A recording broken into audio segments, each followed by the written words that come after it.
रहस्य का गांव। एक बार की बात है। एक छोटे से गांव का नाम था धनवंतपुर।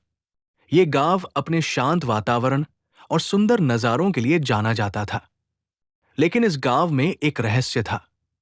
गांव के मध्य में एक पुराना हवेली थी, जिसे लोग भूतिया हवेली कहते थे। कहा जाता था कि रात में वहां अजीबोगरीब आवाजें आती थी, और जो भी उस हवेली के पास जाता वो वापस नहीं लौटता। गांव के बच्चों को इस हवेली के बारे में सुनकर बहुत दिलचस्पी होती थी। उनमें से एक लड़का, जिसका नाम था अर्जुन, सबसे साहसी था। वो हमेशा से हवेली की गुत्थी सुलझाने का सपना देखता था। एक रात उसने अपने दोस्तों को बुलाया और कहा, मैं हवेली में जाऊंगा और पता लगाऊंगा कि वहां क्या है। उसकी दोस्ती सिया और राघव ने भी उसका साथ देने का फैसला किया। रात का समय था और चांद की हल्की रोशनी में तीनों दोस्त हवेली की ओर चल पड़े। हवेली बहुत पुरानी और डरावनी लग रही थी।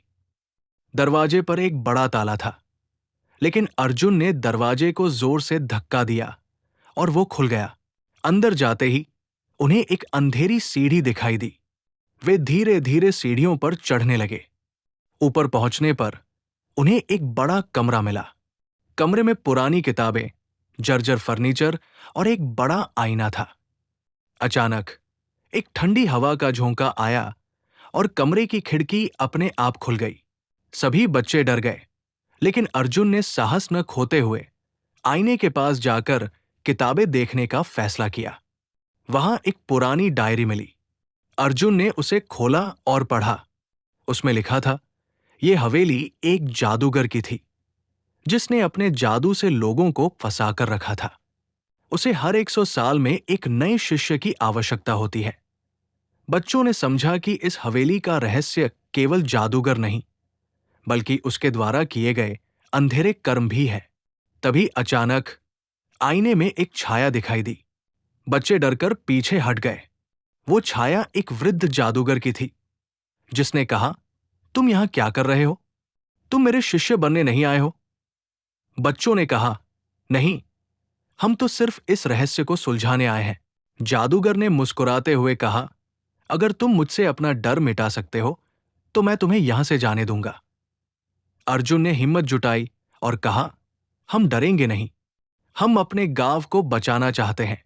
जादूगर ने उनकी हिम्मत की सराहना की और कहा, सच्चाई ही सबसे बड़ा जादू है। तुम लोग अब यहां से जा सकते हो, लेकिन इस हवेली का रहस्य हमेशा अपने दिल में रखो। इस तरह तीनों दोस्त हवेली से बाहर निकल आए। उन्होंने गांव वालों को बताया कि हवेली में कोई भूत नहीं था, बल्कि एक जादूगर था जिसने उन्हें डराने की कोशिश की। गांव वालों ने मिलकर हवेली को ठीक करने का निर्णय लिया और गांव को उस अंधकार से मुक्त किया। इस घटना ने गांव के लोगों को सिखाया कि साहस और सच्चाई हमेशा जीतती है। अर्जुन, सिया और राघव को उनकी हिम्मत के लिए सभी ने सराहा।